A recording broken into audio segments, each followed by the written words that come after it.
Welcome to AP news. Mudragada వెంటే మేముంటాం అంటూ ప్రతిరోజు ముద్రగడ నివాసానికి పిఠాపురం నియోజకవర్గంలోని పలు గ్రామాల ప్రజలు మాజీ మంత్రివర్యులు ముద్రగడ పద్మనాభన్ను మర్యాదపూర్వకంగా కలిసి తమ మద్దతును తెలియజేస్తున్నారు. పిఠాపురం నియోజకవర్గంలోని వైఎస్ఆర్సీపీ జెండా ఎగరవేస్తామని ముద్రగడకు తెలియజేస్తున్నారు.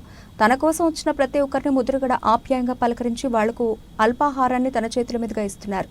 కాకినాడ పార్లమెంటరీ వైఎస్ఆర్సీపీ అభ్యర్థి చలమలశెట్టి సునీల్ను పిఠాపురం నియోజకవర్గ ఎమ్మెల్యే అభ్యర్థి వంగ గీతా విశ్వనాథ్ను గెలిపించాలని వచ్చిన కార్యకర్తలకు ముద్రగడ పిలుపునిచ్చారు. ఈ కార్యక్రమంలో తలిశెట్టి వెంకటేశ్వరరావు, గణేష్ల రాంబాబు, గౌతు స్వామి, ఆడారి బాబ్జీ, చల్లా సత్యనారాయణ, నక్క అప్పలరాజు, మండపాక చలపతి, కురుమళ్ళ చిన్న, పిఠాపురం కౌన్సిలర్లు, వైసీపీ నాయకులు, కార్యకర్తలు పెద్ద సంఖ్యలో వచ్చారు. మళ్ళీ ప్రేమతో పిలిచారు. అయ్యా గుర్తుపెట్టుకుని మన 15 తారీఖున జాయిన్ అయ్యానండి. అయ్యా 14 అందరూ కలిసి వెళ్దాం అనుకున్నాం. అయ్యా అయితే సెక్యూరిటీ ప్రాబ్లము, 20,000 మంది వచ్చేస్తే తట్టుకోలేము. ఇక్కడ వారికి కూడా సెక్యూరిటీ విషయంలో జాగ్రత్త తీసుకోవాలని చెప్పేసి పోలీసు వారు ఇష్టపడలేదండి. నన్ను ఒకరు నమ్మంటే 50 మంది 100 మంది తీసుకురా అన్నారండి. నేను 20,000 మంది పోగేసిన తర్వాత మళ్ళీ 50 మంది 100 మంది అయితే రేపు మాట పడతానండి. అయ్యా నేను ఒకరు వస్తాను చెప్పేసి 15 దాకా వెళ్ళి జాయిన్ అయ్యి వచ్చానండి. అయ్యా ఎటువంటి కోరికలు కోరలేదు సార్, నేను ఏ కోరిక కోరలేదండి. మా అబ్బాయికి ఎమ్మెల్యే టికెట్ కానీ నాకు ఎంపీ టికెట్ కానీ ఏమీ అడగలేదు, అడగదలుచుకోలేదండి. అయ్యా సర్వీస్ చేద్దాం. అయ్యా తర్వాత భగవంతుడు మీ అందరూ దయ చూపిస్తే వారు ముఖ్యమంత్రి అయిన తర్వాత అవకాశం ఇస్తారు. అది కూడా నేను అడగదలుచుకోలేదండి. వారందరూ వారు పిలిచి నీకు ఇది, మీ అబ్బాయికి ఇది, అది మా అబ్బాయికి ఇది అని చెప్తే తీసుకోవడం తప్ప నా అంతా నేను అడగనండి. అడిగి వారిని ఇబ్బంది పెట్టదలుచుకోలేదు. ఇవి అయ్యా ఇబ్బంది పెట్టదలుచుకోలేదండి. అయ్యా మీతో పాటు నేను కూడా ప్రచారం చేద్దాం, ఓపెనంత వరకు కష్టపడదాం. అయ్యా మీరు కూడా వార్డులో గీతకారమైన నిలబడి ప్రముఖ నటులు ఉన్నారండి. మాటలు ఎంతగా ఉన్నాయి చూస్తున్నారు కదా. అయ్యా పిఠాపురం ప్రజలు అమ్ముడైపోయి ప్రజలని 1,00,000కి అమ్ముడైపోతారు. ముఖ్యమంత్రి గారు లక్షల రూపాయలు, కోట్లాది రూపాయలు దొల్లించేసేసి పిఠాపురం వాటలు కొనేస్తారు, కొనేసి నన్ను ఓడించేస్తారు అని తప్పుడు ప్రచారం చేస్తా ఉన్నాడు ఆయన. అది వారికో జబ్బు ఉందండి. ఆ జబ్బు అందరికీ మనకి అమ్ముడైపోయే జబ్బు మనకి అంటకట్టడం అన్నది బాధాకరంగా ఉందండి. అయ్యా పచ్చగా ఉన్న వాళ్ళకి ఊరంతా పచ్చగా ఉంటుంది అంటారు, సామెత ఉండేదని పూర్వం. అయ్యా అలాగా ఈ అలవాటు ఉందని, ఈ అలవాటు అందరికీ ఉందని వారి అభిప్రాయం అండి. దురదృష్టం అది. అయ్యా ఆ మాట్లాడి తీరి మన ఇంట్లో పనిచేసే మనిషిని కూడా కాలుతో తొక్కి పాతెత్తాను, భూమిలో పాతెత్తాననే మాటలు అనలేవండి. అంటే కాలేజీ తీసేస్తారండి. అయ్యా అటువంటి రోజుల్లో ముఖ్యమంత్రి గారిని పాతెత్తానని తాడేపల్లిగూడ సభలో చెప్పి ఏంటో అంత ఇబ్బంది అర్థం లేదండి.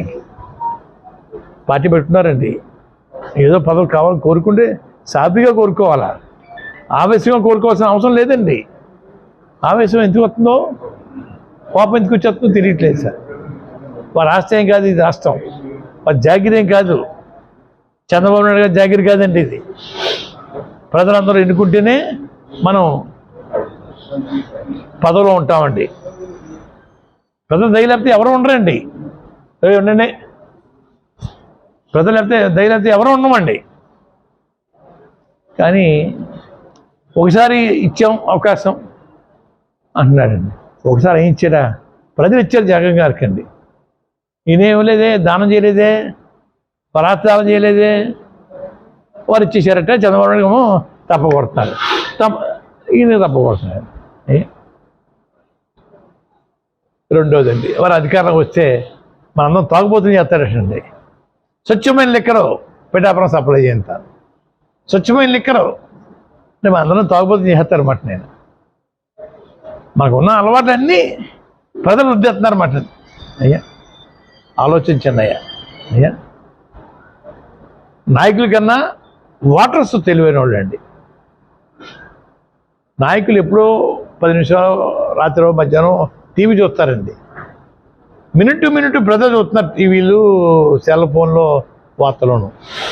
వాళ్ళకున్న నాలెడ్జ్ మాకు ఎవ్వరికీ లేదండి. తెలివైన ఓటర్స్ని ఈ విధంగా అవమానకరమైన భాషలో వాళ్ళు అవమానిస్తూ ఉన్నారు. అయ్యా అది షూటింగ్ కోసం ఎమ్మెల్యే పదవి ఎదిగండి పిచ్చి మహారాజు. షూటింగ్లో ఉంటారు, సంవత్సరం ఒకసారి వస్తారు, 6 నెలలకు ఒకసారి వస్తారండి. చుట్టూరు బౌన్సులు ఉంటారు, 2-3 అలా తేల్చి బయట పారేస్తారండి. మనకు సడన్గా ఏదో ఆపద వస్తుందండి, ఎమ్మెల్యే గారు ఎంపీ గారు అవసరం ఉంటుంది. కనీసం ఎవరికి ఫోన్ చేయాలో కూడా తెలియదు మనకి, ఎవరికి ఫోన్ చేయాలో తెలియదండి. ఎవరి దగ్గర ఫోన్ నెంబర్ ఉందా మనకండి? మన దగ్గర పెద్ద వాళ్ళ దగ్గర ఉందా మనకండి? పెద్దవాళ్ళు ఎప్పుడన్నా ఫోన్లో మాట్లాడారు అడగండి. అటువంటి మనిషి మన ప్రజాసేవ చేస్తారండి. చంద్రమండలంలోనూ సూర్యమండలం ఉండి అవి చేస్తారమ్మా అండి. సెల్ ఫోన్ కూడా మనకి నెంబర్ ఇవ్వకపోతే కార్యకర్తకి అవసరం వచ్చినప్పుడు ఏం చెప్పుకుంటాడు సార్? చెప్పుకునే పరిస్థితి ఏముంది సార్? ఎన్ని ఆలోచించండి సార్. అయ్యా దేనికోసం పిఠాపురం మక్క ఉంటా ఉంటున్నాను. వచ్చి చెప్పండి, హైదరాబాద్ ఆస్తంతా అమ్మేసేసి, హైదరాబాద్లోని, విజయవాడలోని, ఇంకెక్కడ ఉన్న ఆస్తులు అమ్మేసేసి పిఠాపురం వచ్చి చెప్పండి, అప్పుడు గౌరవిందాం. ఎందుకు పిఠాపురం మక్క పెడితే ఏమొచ్చారు? ఇక్కడి నుంచి హైదరాబాద్ వెళ్తారన్నమాట షూటింగ్కి. వీరికి అర్జెంట్గా ఎమ్మెల్యే పదవి కావాలంట. అయ్యా వారు ఏదో బెచ్చు వచ్చారు చంద్రబాబు నాయుడు గారు 20 సీట్లు అండి. దానికోసం మేము వచ్చి సేవ చేసేయాలంటండి. ఆ బెచ్చానికి మేము సేవ చేయాలా? మా పని ఏంటి సార్? అయ్యా ఇది కూడా త్యాగం చేస్తే బాగుంటుంది బాబు. అయ్యా చెప్తున్నాను సార్ ప్రెస్ ద్వారా. అయ్యా 20 కూడా త్యాగం చేస్తే త్యాగ పురుషుడు, త్యాగరాజు అని ఘనంగా పద్మశ్రీ అవార్డు పుచ్చుకొచ్చింది. 20 సీట్లు ముఖ్యమంత్రి ఏంటి సార్ మాకు కర్రలు కాకపోతే? చంద్రబాబు నాయుడు గారు జైల్లో ఉన్నప్పుడు పూర్తిగా భూస్థాపితం అయిపోయారండి. ఆయన భూస్థాపితం అయిపోయిన మనిషికి ఓటు ఇచ్చింది